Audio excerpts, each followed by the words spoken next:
ভারতের সংসদে এবার শেখ হাসিনাকে বাংলাদেশে প্রত্যাবর্তনের বিষয়ে একজন বক্তা বক্তব্য রাখেন যে শেখ হাসিনাকে ক্ষমতায় আনতে ভারতের সাবেক রাষ্ট্রপতি প্রণব মুখার্জির প্রস্তুতি শেষের পথে শেখ হাসিনা দেশে ফিরছে সেই জল্পনা আরো তীব্র হলো কারণ এবার প্রস্তুতি সম্পূর্ণভাবে সম্পন্ন হয়েছে। কিন্তু গত 2 সপ্তাহে সোশ্যাল মিডিয়াতে হারাই গেছে।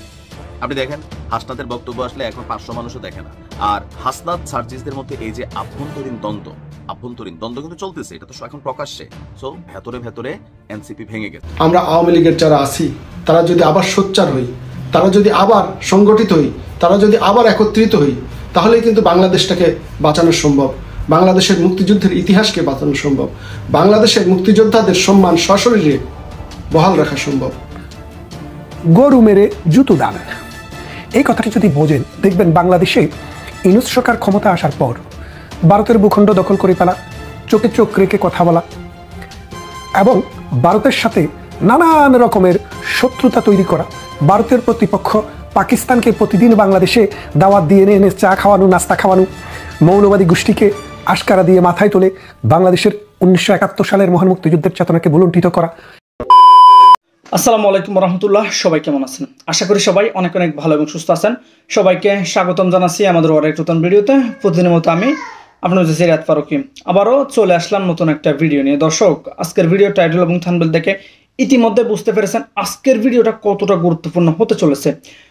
দেশে যে রাজনৈতিক চলমান পরিস্থিতি চলতেছে তার ধারাবাহিকতায় আমরা আজকের ভিডিওটা সাজিয়েছি। আপনারা ইতিমধ্যে ভিডিওর শুরুতে বেশ কিছু অংশ বিশেষ দেখে বুঝতে পেরেছেন আজকের ভিডিওটা মূলত কতটা গুরুত্বপূর্ণ হতে চলেছে। তো দর্শকের বিষয়টা নিয়ে আমরা বিস্তারিত তারপর বললাম, কারণ বিস্তারিত বলতে গেলে ভিডিওটা অনেক লম্বা হয়ে যাবে। তো আমি সংক্ষেপে করার ক্ষেত্রে আপনাদেরকে মূল আলোচনা নিয়ে যাচ্ছি। তার আগে আপনাকে ছোট্ট একটি অনুরোধ জানাতে চাই, যারা ফারুকি অনলাইন ইউটিউব চ্যানেলটিতে এখন চ্যানেলটি সাবস্ক্রাইব করে সাথে থাকবেন। যারা ইতিমধ্যে সাবস্ক্রাইব করেছেন তাদেরকে অসংখ্য ধন্যবাদ। যারা সাবস্ক্রাইব করেনি তাদের উদ্দেশ্যে একটি কথা বলবো, দেখতে থাকুন, দেখতে দেখতে ভালো লাগা ভালোবাসা হয়ে যাবে ইনশাল্লাহ। আজকের এই ভিডিওটার মাধ্যমে দেশে যে রাজনৈতিক চলমান পরিস্থিতি চলতেছে, দেশে যে কি অবস্থা চলতেছে, আসলে রাজনীতিকে কেন্দ্র করে এক এক দল এক একজনকে নানানভাবে বিব্রত করে মন্তব্য থেকে শুরু করে এক একজন এক এক কটাক্ষ নানানভাবে নানান যখন বিপর্যস্ত নানান পরিস্থিতি তার ধারাবাহিকতা আজকের ভিডিওটা আমরা সংক্ষেপে আকারে আপনাদেরকে তুলে ধরার চেষ্টা করেছি। তাই সবাইকে আমি অনুরোধ করব ধৈর্য সহকারে ভিডিওটি শেষ পর্যন্ত দেখে আপনার মূল্যবান মতামত কমেন্টে জানাতে ভুলবেন না। দর্শক, চলুন আমরা এখানে ধরনের সংবাদ শিরোনাম যদি আপনার সামনে আসে তাহলে আপনার কি কি প্রশ্ন আসবে? সংবাদ শিরোনামটা এবং ফটোকার্ডটা একটু দেখুন, দেখতে দেখতে কথা বলে আমরা। যদি এই ধরনের সংবাদ শিরোনাম সামনে আসে যে শেখ হাসিনাকে ক্ষমতায় আনতে ভারতের সাবেক রাষ্ট্রপতি প্রণব মুখার্জির প্রস্তাব, প্রণব মুখার্জি প্রস্তাব করেছেন শেখ হাসিনাকে ক্ষমতায় আনার জন্য, এই ধরনের সংবাদ শিরোনাম যদি আসে তাহলে আপনার মনে কি প্রশ্ন জাগবে? আপনার মনে নিশ্চয়ই প্রশ্ন জাগবে যে প্রণব মুখার্জি কি বেঁচে আছেন? প্রণব মুখার্জি কি আবার জীবিত হলেন? জীবিত হয়ে ফিরে এসে ভারতে বসে থেকে তিনি কি শেখ হাসিনাকে ক্ষমতায় ফেরানোর চেষ্টা করছেন? প্রণব মুখার্জির সঙ্গে শেখ হাসিনা, আওয়ামী পরিবার এবং বঙ্গবন্ধুর পরিবারের সঙ্গে একটা ঐতিহাসিক সম্পর্ক আছে যেটা আমরা জানি।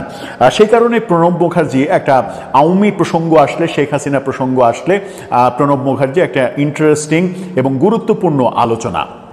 কিন্তু সংবাদের শিরোনামটা আপনাকে কনফিউজড করবে, কিন্তু বেশিক্ষণ আমরা কনফিউশনে আপনাকে রাখতে চাই না। এই কনফিউশন দূর করব এই দর্শক। বলছিলাম প্রণব মুখার্জি প্রস্তাব করেছেন শেখ হাসিনাকে ক্ষমতায় আনার জন্য, যে কোনো মূল্যে শেখ হাসিনাকে ক্ষমতায় আনতে হবে।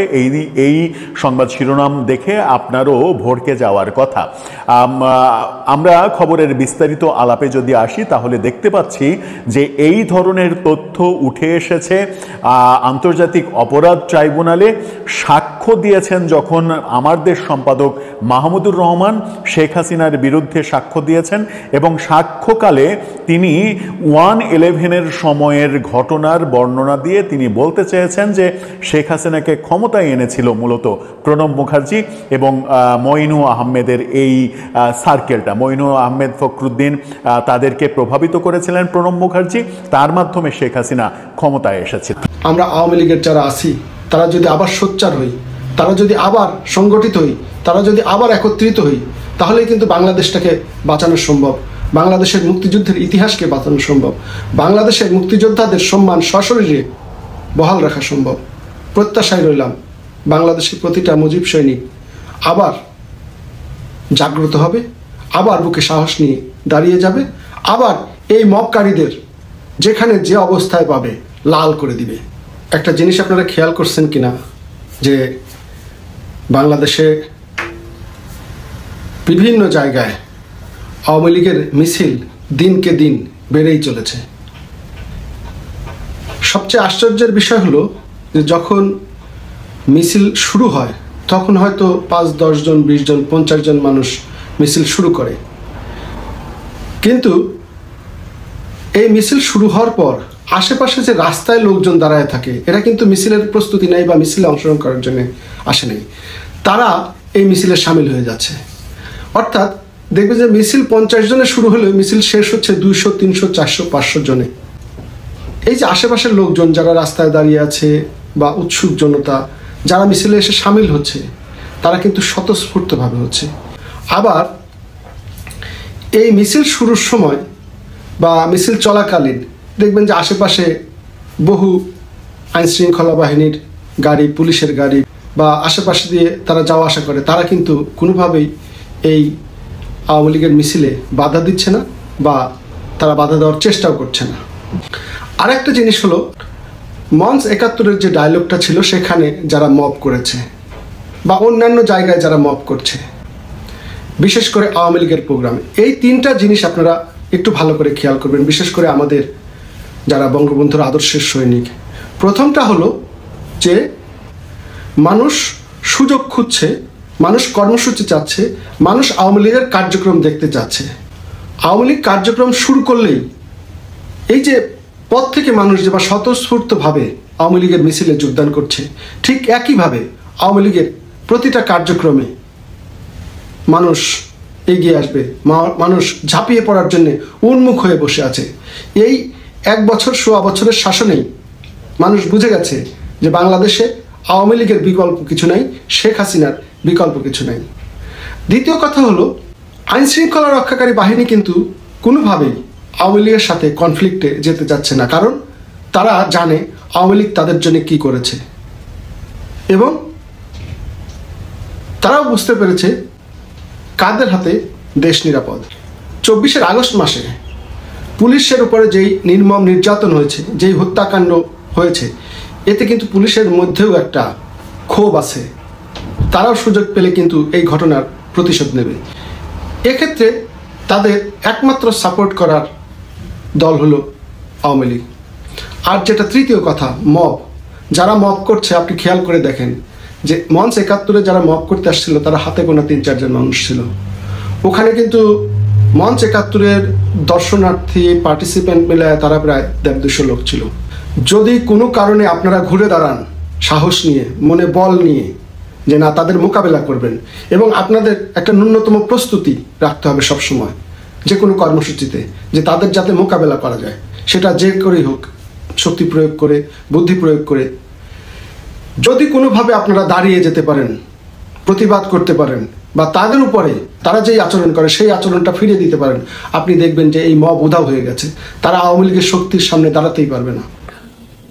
গরু মেরে জুতো দান, এই কথাটি যদি বোঝেন দেখবেন বাংলাদেশে ইউনূস সরকার ক্ষমতা আসার পর ভারতের ভূখণ্ড দখল করে ফেলা, চোখে চোখ রেখে কথা বলা এবং ভারতের সাথে নানান রকমের শত্রুতা তৈরি করা, ভারতের প্রতিপক্ষ পাকিস্তানকে প্রতিদিন বাংলাদেশে দাওয়াত দিয়ে এনে চা খাওয়ানো, নাস্তা খাওয়ানো, মৌলবাদী গোষ্ঠীকে আশকারা দিয়ে মাথায় তুলে বাংলাদেশের 1971 সালের মহান মুক্তিযুদ্ধের চেতনাকে ভুলুণ্ঠিত করা, এবং ভারতের বিরুদ্ধে এমন কোনো বিশদগান নেই যেটা ট্রেডিশনালি ধর্মান্ধ মৌলবাদীরা করে, সেটা ডক্টর ইউনূসের হাত ধরে তার সেলাজামুন্ডারাই করছে। আর ইতিমধ্যে আবার ইলিশ ডিপ্লোমেসিরও চেষ্টা হচ্ছে। এর পিছনের কারণ আপনারা কি কেউ জানেন? ভারতের সাথে এখন একটি সমঝোতা করতে চাচ্ছেন ডক্টর ইউনূস। কেন সমঝোতা চাচ্ছেন? কারণ তিনি বুঝতে পেরেছেন তার পায়ের নিচে যে মাটি, সেই মাটি সরে গেছে, এখন তিনি শূন্যে দাঁড়িয়ে আছেন। বিএনপি বাংলাদেশের আওয়ামী লীগের পরে সবচেয়ে বড় রাজনৈতিক দল, সেই দলটি তার উপরে অনাস্থা প্রকাশ করেছে। তাদের কর্মে, কাজে, কথায় তারা বলে দিয়েছে যে ডক্টর ইউনূস নিরপেক্ষ নয়। তারপর জামায়াতে ইসলামীও আজকাল ইউনূসের বিরুদ্ধে কথা বলছে। জামায়াতে ইসলামীর কথা বলাটাকে আপনি সঠিক ধরতে নাও পারেন, কারণ জামায়াতে ইসলামী মানে হচ্ছে মুনাফেকের দল। তো এখন মুনাফেকেরা কি বললো আবার কি বললো না, এটার উপরে খুব বেশি কিছু আসে যায় না। কারণ আমি যে এত বড় একটা কথা বললাম যে জামায়াতে ইসলামী একটা মুনাফেকের দল, এটার তো একটা জাস্টিফিকেশন দরকার। এই জাস্টিফিকেশনটা কি হয় দেখেন, জামায়াতের রাজনীতি হচ্ছে আমরা ন্যায়ের পক্ষে, অন্যায়ের বিরুদ্ধে। আল্লাহর আইন চাই, সৎলোকের শাসন চাই, এবং সেটা আমরা জালেমের বিপক্ষে এবং মজলুমের পক্ষে দাঁড়িয়ে সেটা প্রমাণ করতে চাই। তো দেখেন 1971 সালে বাংলাদেশ কিন্তু পাকিস্তান আক্রমণ করেনি। পাকিস্তানের একটা ইটা মারার সামর্থ্য বাংলাদেশের ছিল না, বা বাংলাদেশ করেনি। ভূখণ্ডগতভাবে আমরা অনেক দূরে। পাকিস্তানের পশ্চিম পাকিস্তান থেকে এই পূর্বের অংশে এসে রাতের অন্ধকারে স্টেন গান, মেশিন গান এবং কামানের গোলায় হাজার হাজার মানুষকে এক রাতে হত্যা করেছে 26শে মার্চের কালরাত্রিতে। তো তখন আপনি যদি হিসাব করেন যে তখন মজলুমকে আর জালিমকে, বাংলাদেশ কিন্তু পাকিস্তান যদি আক্রমণ করতো, তার প্রত্যুত্তরে যদি পাকিস্তান এসে হামলা করতো, তাহলে আমরা জালিম হতে পারতাম। কিন্তু সেদিন জালিম হয়েছে কারা? পাকিস্তান। এই জালিমদেরকে সহযোগিতা করার জন্য, এই জালিমদের পক্ষে দাঁড়ানোর জন্য জামাত ইসলামী, আল বদর, আল শামস এবং রাজাকার, শান্তি কমিটি, এইরকম অসংখ্য পন্থ তৈরি করে, ছোট ছোট পন্থ তৈরি করে এই মজলুমের বিরুদ্ধে যুদ্ধে জালেমকে সহযোগিতা করেছে। তাহলে আপনারা দেখেন, যাদের মুখের কথা হচ্ছে আমরা মুসলিমের পক্ষে, জালেমের বিরুদ্ধে, কিন্তু যখনই সময় আসে তারা দাঁড়িয়েছে জালেমের পক্ষে এবং মজলুমের বিপক্ষে। তাই আমি মনে করি যে তারা যাই বলে সেটা মিথ্যা বলে, প্রতিশ্রুতি দেয়, মানুষের কাছে ওয়াদা দেয়, সেটা ভঙ্গ করে। সুতরাং তারা হচ্ছে ইসলামের পরিভাষায় মুনাফেক। তাই তারা যে সরকারের বিরোধিতা করছে এটাতে আমল দেওয়ার কোনো দরকার নেই। এটা ডক্টর ইউনূসের সাথে তাদের ভেতরে ভেতরে কোনো একটা আন্ডারস্ট্যান্ডিংও হতে পারে, যে তুমি বলবা আছি, আমি বলবো নাই, পরবর্তীতে ভেতরে ভেতরে আমরা একটা কাজ করে নেব। তাই বলছি, তাই এই মুনাফেকরাও এই মুহূর্তে ডক্টর ইউনূসের বিরুদ্ধে দাঁড়িয়েছে। তাহলে এখন ডক্টর ইউনূসের পক্ষে আছেটাকে এই এনসিপি, যাদের জনসমর্থন 2%-এরও নিচে। বিশ্ববিদ্যালয়ের নির্বাচনেও দেখা গেছে যে এটা ছাত্র আন্দোলন ছিল। তরুণদের মধ্যে যদি তাদের এত নিম্নমানের মানে গ্রহণতা হয়, তাহলে বাংলাদেশের সাধারণ মানুষ, খেটে খাওয়া মানুষ, কুলি, কামিন, দিনমজুর, ঠেলাগাড়ি, রিক্সা চালক, এই যে আমাদের নিম্ন আয়ের মানুষরা, ভাইরা আছেন, তাদের সমর্থন তারা কতটা পাবে? তাই বলছি, ডক্টর ইউনূসের পায়ের নিচ থেকে মাটি সরে গেছে, অর্থনীতি ধসে পড়েছে, লক্ষ লক্ষ মানুষ বেকার হয়ে গেছে, আইন বলে কোনো কিছু নেই, মবের রাজত্ব যেটাকে বোঝায় সেই রাজত্বই কিন্তু ডক্টর ইউনূস টিকে আছে। তার যে মব সন্ত্রাসী, এই মব সন্ত্রাসী হাসনাত, সার্জিস, এরা এখন আর ডাক দিলে মানুষ আসে না। কেন আসে না?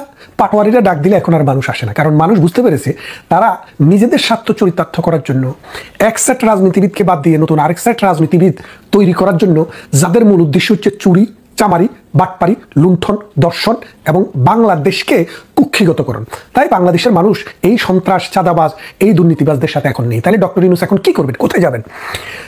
আমেরিকার ডোনাল্ড ট্রাম্প, যদিও ডিপ স্টেটের এজেন্ডা আছে, কিন্তু ডোনাল্ড ট্রাম্প এই ডক্টর ইউনূসের সাথে এইসব নিয়ে তেমন মাথা কামাচ্ছেন না, যার কারণে এখন ডক্টর ইউনূস আমেরিকাতেও পাত্তা পাচ্ছেন না, ঘরের ভিতরেও তার কোনো নিশ্চয়তা, নিরাপত্তা নেই। তাহলে কি করবেন? যাবেন কোথায়? সেই জন্য তিনি এখন ভেবেছেন, বাসুরের নাম তো মুখে লওয়া যায় না, ভারতকে খুশি করতে হবে। এদের যে সাপোর্টিং এ মানুষগুলো এরা দেখছিল, জমাট গরম দেখা যায়, ভাই এখানে জামাত ছিল, এখনো জামাত এদেরকে অনেক জায়গায় সাপোর্টিং এ টিকাই রাখছে। এটা প্র্যাকটিক্যালি আপনি এনসিপির যদি সিঙ্গেল এনসিপি, যে কোনো রাজনৈতিক দল আমরা সাপোর্ট করি না, শুধুমাত্র এনসিপির টিম আমরা, আপনি একদিন সারা বাংলাদেশে কয়টা পোলাপেন পাবেন? আবার যাদেরকে পাবেন এরা আসলে মনে মনে কোনটা, আগে কোনটা। এখন অনেকে আছে ছাত্রদল করছে অথবা ছাত্রলীগ করছে, পরিচ্ছন্নই হোক, কিন্তু এখন এনসিপির মধ্যে ভিড়া গেছে, কারণ সে নর্মালি এখানে তার দলীয় পদ পদবি পোস্ট পাইতো না, তো ভাবতেছে এনসিপি রে আমরা সাপোর্ট করি করে নিজে। আপনি দেখেন না বিভিন্ন জায়গায় এই ঘটনাগুলা। তো এনসিপির এই যে পতন শুরু হয়েছে, হাসনাত আমার কাছে টোটাল দলটার মধ্যে পরিচ্ছন্ন কয়েকজনের মধ্যে একজন হচ্ছে হাসনাত আব্দুল্লাহ, আমার কাছে পরিচ্ছন্ন মনে হয় ছেলেটারে, আক্তার হোসেন পরিচ্ছন্ন মনে হয়, বাট বাকি যারা আছেন টিম মেম্বার এখানে প্রত্যেকের কিন্তু আমলনামা বিভিন্ন জায়গায় বিভিন্ন সময় কিন্তু আসছে। এখন প্রমাণ হয়েছে নি, প্রমাণ হওয়া লাগে না, বাঙালি আপনার পেটের সাইজ দেখলে বোঝে, আপনার আগের অবস্থান দেখলেই বোঝে। বাট হাসনাতরে আমার কাছে মনে হয়েছে পরিচ্ছন্ন একটা ছেলে, আক্তারও দলটার যে মেইন অবস্থানে আছে, আরো হয়তো 2-4 জন এমন আছে, বাকি যারা আছে এরা শেষ। এই যে সারোয়ার একটা ছেলে আছে ভাই, এই যে নীলা ইস্যুতে এই ছেলেটারে কয়বার কি মানে মানুষ কি মনে করলো এদেরকে?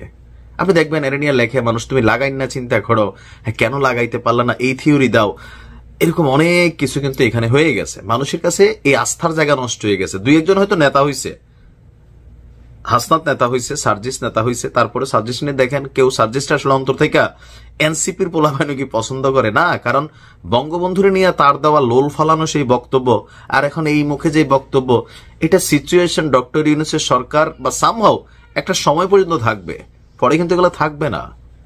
এটা বি প্র্যাকটিক্যাল। তো এনসিপি এখন যে অবস্থা আছে না, এখান থেকে কি উঠে আসা সম্ভব?